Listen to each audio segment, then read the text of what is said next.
So this is my Liverpool vs Fulham match preview and my Premier League predictions for this weekend.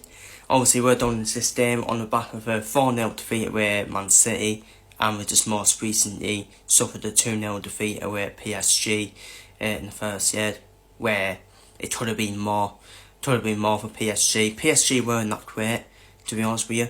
I don't think PSG were that good, if I'm being honest with you, but they didn't need to be that good against us, because we were pathetic. We were pathetic once again. I think we did the right thing by doing 3 at the back, but we didn't even look like scoring. Did we even have a chance in the game? No. We didn't even have a fucking chance in the game against PSG. And we were pretty Stoke City FC. Like, Joe Gomez with the long throws 4 times during the game. When it doesn't work, it didn't work at all. When it didn't work. So when Arne Slot is running out of ideas, that's when he needs to do at the end of the season, in my opinion. Because he's not going to do during the season, let's be real. And I've always put most of the PM on the players. Slot needs to take part PM for me, but most of the PM needs to do on the players, in my opinion.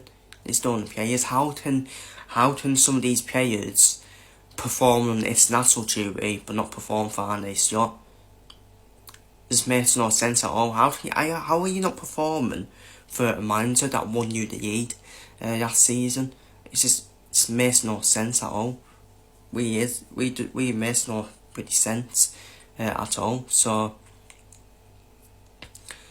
and Salah was on the bench. I'm not even complaining about Salah not coming off the bench, to be honest with you. He's been awful all season. And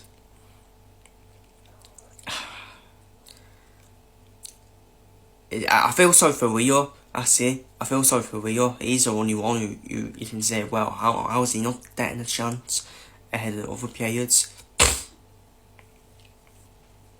Yeah, ahead of the other players, so. But yeah, we're at home to Fulham. Fulham could still get 7th place, couldn't they?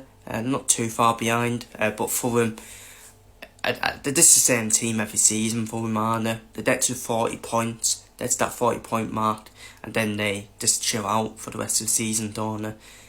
Then chill out for the rest of the season. But they're no muds.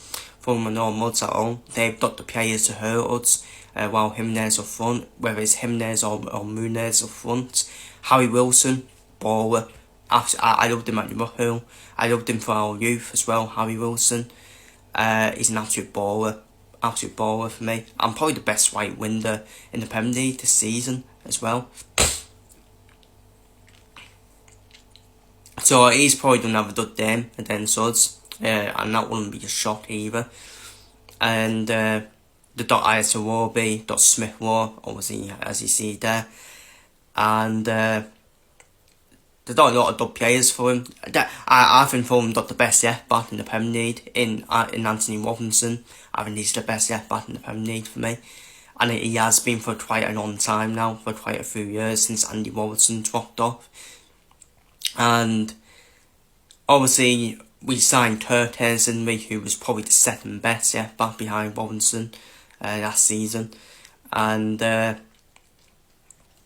realistically, top five is the only thing we can play for now for the rest of the season, as it's now looking like a bit tax to turn it around against PSG in the second year. Obviously, can't count us out. It is Anfield at the end of the day, but the way we've been performing all season, we're realistically out, aren't we? Let's be real. And PSG will start at Anfield as well, so.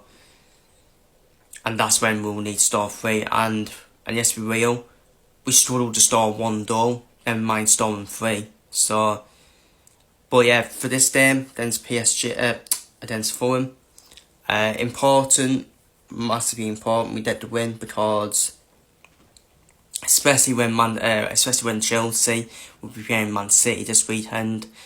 Manchester United done all off against Leeds. That's a big rivalry game as well, so it could easily be 12 points for Man United in that game. And asking for a way to Nottingham Forest as well, with both teams having Europa League obviously tonight as well. So there is 12 points there, but there is 12 points there for us as well, towards Fulham and no muds. There are no muds at all. And Marco Silva's done quite well, hasn't he? He's done quite well. Denso's always does well. Denso's Marco Silva. Most of the time he does that result. Denso's. And even keep it tight and set up very well as well. But it'd be interesting to see what happens with Marco Silva's future at Fulham at the end of the season as well. I think he's done a good job. He's done a good job at Fulham. For me, Marco Silva probably is the other way in it as well. So, but yeah, my line-up, Mount Asfindo, Frimpong, Konate, Van Dijk, Curtis, back four. I don't even think our defence was that bad against PSG. People will be like, not that bad. And, I mean, come on, Wayne Travenberg was the PM. He was the PM for the Tavasterio though, wasn't he? And the Doué though was a fucking deflected though, which went over Mount Asfindo. And nothing Mount Asfindo can do about that when it deflects like that. So, I actually don't think our defence was that bad against PSG, to be honest with you, but that's not the point. We didn't even test PSG at all. And PSG, the fact that our defence was not that bad, but PSG could have still scored more, tells you everything really, doesn't it? Tells you everything. But yeah, the defence still wasn't great, it was still poor, but yeah, that would be the back four. I'm playing a 4-4-2 diamond, Travenberg, Soboslai, Matazza in the midfield three, throwing him first in his natural role, his natural position, the number 10. Stop telling Verse to trip out left or out wide. We need him in that number 10 role. And why not have Etetite and Isak up front, or even drop Etetite if you want, even have Salah and Isak up front, as at the front too, why not? But yeah, my predictions for this weekend, I've done for West Ham to win 2-1 against Wolves, which would be a massive win for West Ham in the race for survival. Arsenal versus Bournemouth, I think that win at Sporting was massive for Arsenal to take some confidence down into that Bournemouth game after they last two results in Southampton, then knocked out by Southampton and then beat up Man City in the tough final. Brentford versus Everton, both teams who aren't far away from the top 5 rates. I think that'll be a 1-1 draw. I think Brighton will win 3-1 at already where there's a Burnley, who are already where there's yesterday. Liverpool versus Fulham, I think there'll be goals. In this game, and another 2-2 draw. I don't see us winning. I really don't. I don't see us winning. I think the best we can do is a draw, which is fucking ridiculous, isn't it? For what we did last season, winning the title last season. I think the draw is the best we can get. I wouldn't be shocked if we lost as well, to be honest with you. Crystal Palace versus Newcastle. I think Palace will have to start handover from playing on Thursday, so I'm asking for a 2-1 win for Newcastle. Nottingham Forest versus Aston Villa. Again, we will be distracting for both of them, and for 1-1 draw. Sunderland versus Tottenham, obviously Roberto De Zerbi's now the new Tottenham manager.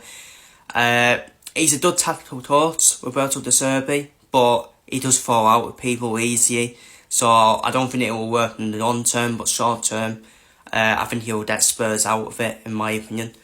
Because I think he is a very good tactical coach, and I think he will start off with a win, a 2-1 win away at Sunderland. Chelsea versus Man City, depends what Chelsea turns up. Chelsea will definitely give Man City a game. Chelsea's attack is a huge threat to Man City, and I think there'll be a lot of goals in that game. I think it's going to be a twist and turn in that tie, and for a 3-2 win for Man City. And Manchester United versus Leeds, I've done for a 2-2 draw between Man United and Leeds. Man United is still not good defensively, and I think there'll be a lot of goals in that game between Man United and Leeds, in my opinion. So that is my Liverpool versus Fulham match preview and my Premier League predictions for this weekend. Important we win our game, do our job, and but yeah, not confident at all. Especially against Marco Silva, who's always done well against Swords as well. So, but yeah, feel free to leave your thoughts and predictions down below in comments, and come on the ways, I suppose.